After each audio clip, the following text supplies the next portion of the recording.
ദൈവം തലയിലോട്ട് ഒഴിക്കുന്ന ഒരു സമയം ഉണ്ട്. ഉണ്ട് ചേട്ടാ, ഉണ്ട്. മനസ്സിലായി? ഉണ്ട്. ഈ മരിക്കുന്നതിന് മുമ്പ് ആ സമയം കടന്നേ മരിക്കാവൂ. അതായത് പിശാച് നാണം കെട്ട് നിൽക്കുന്ന ഒരു സമയം ഉണ്ട് ഉണ്ട് ഉണ്ട് ഉണ്ട്. ആറാം മാസം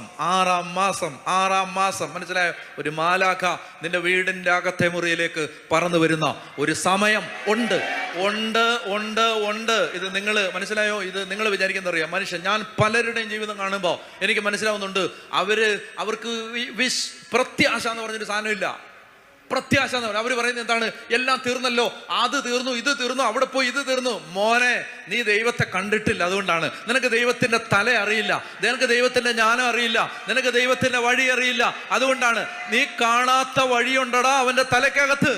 ഈ കുഴി കിടന്നവന്റെ അവനോട് കർത്താവ് ചോദിച്ച ചോദ്യം എന്താണ്? നിനക്ക് സൗഖ്യപ്പെടാൻ ആഗ്രഹമുണ്ടോ എന്നല്ലേ മോളെ ചോദിച്ചേ? നിനക്ക് സൗഖ്യപ്പെടാൻ ആഗ്രഹമുണ്ടോ? അവൻ എന്നാ മറുപടി പറഞ്ഞേ? വെള്ളത്തിലിറക്കാൻ ആര് ചോദിക്കുമ്പോൾ അങ്ങനെയാണോ ഉത്തരം പറയണ്ടേ? സൗഖ്യപ്പെടാൻ ആഗ്രഹം ഉണ്ടോ എന്ന് ചോദിച്ചാൽ, മോളെ നിനക്ക് ചായ വേണോ എന്ന് ചോദിച്ചാൽ വേണോ അച്ഛാ, വേണ്ട അച്ഛാ എന്നല്ലേ മറുപടി പറയണ്ടേ? അങ്ങനല്ലേ പറയണ്ടേ? അതിന് വരെ സൗഖ്യപ്പെടാൻ ആഗ്രഹം ഉണ്ടോ എന്ന് ചോദിച്ചപ്പോൾ അവൻ എന്നാ മറുപടി പറഞ്ഞേ? വെള്ളത്തിലിറക്കാൻ ആരുമില്ലെന്ന്. എടാ, നിന്നോട് വെള്ളത്തിലിറക്കാൻ ആരും ഉണ്ടോ ചോദിച്ചോ? ഇല്ല. സുഖപ്പെടണോന്നല്ലേ ചോദിച്ചോളൂ. പിന്നെ അങ്ങനെയാണ് ഇതിന് അവനങ്ങനെ പറഞ്ഞേ. അവൻ ചോദ്യത്തിന് ഉത്തരം പറയാതിരുന്ന എന്താ? അതായത് അവന്റെ മുമ്പില്, അവന്റെ കണ്ണില്, അവന്റെ പൊട്ടബുദ്ധിയില്, അവന്റെ വീട്ടുകാർ പറഞ്ഞനുസരിച്ച് സൗഖ്യപ്പെടാൻ അവന്റെ കൺമുമ്പിൽ ഒറ്റ വഴിയേ ഉള്ളൂ, അത് ഈ വെള്ളത്തിൽ ഇറങ്ങുന്നതാണ്. എന്നാൽ ഈ കരയ്ക്ക് നിൽക്കുന്നവൻ പറയാണ്, എടാ, വെള്ളം ഉണ്ടാക്കിയവനാണ് ഞാൻ. എനിക്ക് നിന്നെ വെള്ളത്തിൽ ഇറക്കാതെ സുഖപ്പെടുത്താൻ പറ്റും. മനസ്സിലായ? ഈ വെള്ളം ഉണ്ടാക്കിയവനാണ് ഞാൻ. നിന്നെ ഞാൻ വെള്ളത്തിൽ ഇറക്കേണ്ട കാര്യമുണ്ടോ? നിന്റെ കണ്ണിൽ ഒരു വഴിയേ ഉള്ളൂ, നിന്റെ ദൈവത്തിന്റെ കണ്ണിൽ കോടാനുകോടി വഴികളുണ്ട്. അപ്പൊ ഈ മനുഷ്യനുണ്ടല്ലോ, നിരാശപ്പെട്ടിട്ട് ഇനിയില്ല, എല്ലാം തീർന്നു, ആ വഴി അടഞ്ഞില്ല, ഈ വഴി അടഞ്ഞില്ല. അത് അടച്ചതാണ് ദൈവം.